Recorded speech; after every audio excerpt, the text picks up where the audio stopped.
channel.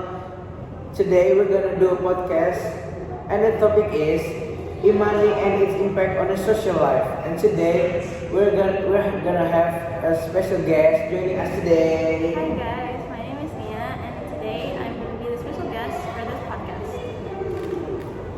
The first question is, what is e-money, and how does it differ from traditional forms of currency? So, e-money is a cash or money that is represented or that is stored in the form of a digital or electronic, and it is usually provided by a banking system or a payment service provider, just like GoPay, OVO, Dana, and so many more. So, as we know, e-money is represented in an electrical form, and it has like two types. The first type is a software type, and that is usually the one that's provided by the payment service provider, and that is stored in your smartphone, like GoPay, OVO, Dana, and QRIS. And the second one is the one that we all know, and that is like the original form of e-money, and it is usually in the form of credit card or a prepaid card, like a debit card or like a credit card, something like that. And what differs it from traditional money is that e-money, because it is stored in an electrical or a digital form, it is more efficient and more easy, and also more precise when you're doing a transaction.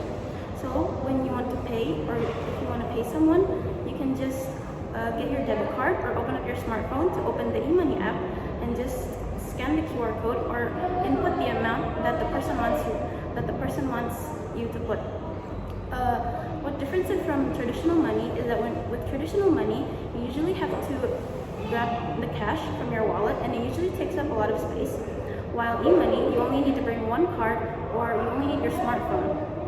And with traditional money, you usually need to count the cash, and sometimes the cashier doesn't have the change for the cash, and it usually takes up a lot of time. With e-money, you can be more precise about the transaction, and it can go a lot easier and also more efficient. Alright. The second question is, when did e-money become popular and rise in society? And how did it become so popular? So, e-money first became popular. Actually, the rise happened around or during the COVID-19 pandemic era. During the pandemic, we weren't allowed to. We were only allowed to social distance from one another, and we weren't allowed in contact with each other to prevent virus transfer or to prevent us from getting sick. So, the use of e-money is a great way to implement that social distancing rule and to prevent bacteria or viruses from spreading from one another. And it's also a more efficient way rather than using traditional money and something like that. The reason it became very popular is because, well, first of all, it's much more safer because there's no risk of virus or bacteria contamination, and secondly, because it is very efficient and it's just more conventional and easier. Okay, next question. What are the most popular forms of e-money currently in use? So, the most popular forms of e-money currently in use among teenagers, well, we all know about GoPay or QRIS, right? And a lot of stores or places have also implemented like a QRIS code that you can just scan.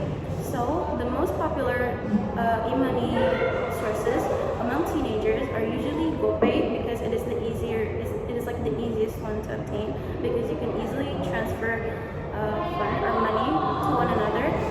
Or like OVO and Dana is also really easy, but that is like the software version or like the smartphone version of it.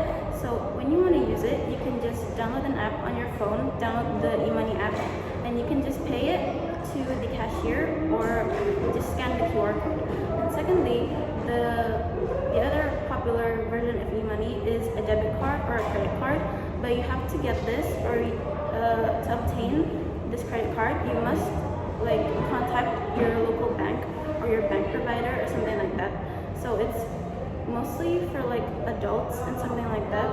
So you have to have a bank account and you have to contact the bank and something like that.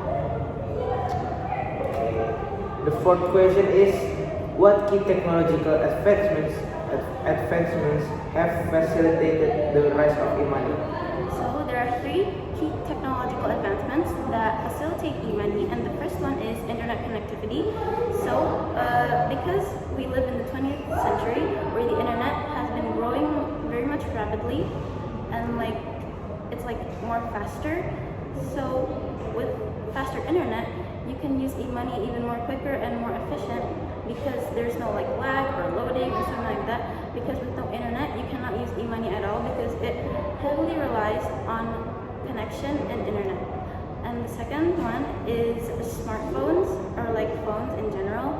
Because smartphones are growing and also advancing in a technological way, smartphones are really growing rapidly right now.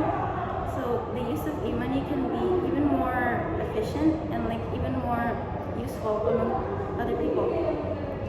And the last one is security biometrics. To keep your money or your e-money account from being hacked, you obviously need a security biometric like a PIN or a fingerprint or a face ID.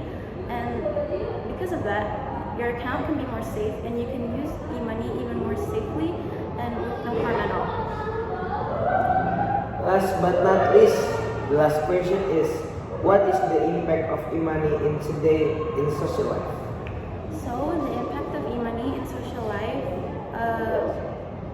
in my opinion, is first of all, we can have more faster and more quicker and efficient transactions, and it's also less contact or less interaction with one another.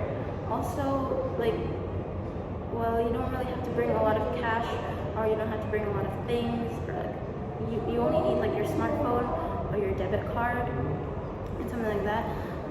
The social impact mostly is that there just least interaction with one another because you can just open up your smartphone and you can just scan the QR code. You don't have to count the money, and the cashier doesn't have to count the change and something like that. And I also think e-money is a great technological advancement that is growing really rapidly nowadays that can really help a lot of people to make transactions in stores or in places a lot easier. I guess we end Thank you guys. Thank you guys for watching this podcast. Yeah. Thank you, Nia, for coming in my podcast. Yeah, you're welcome. Wassalamualaikum.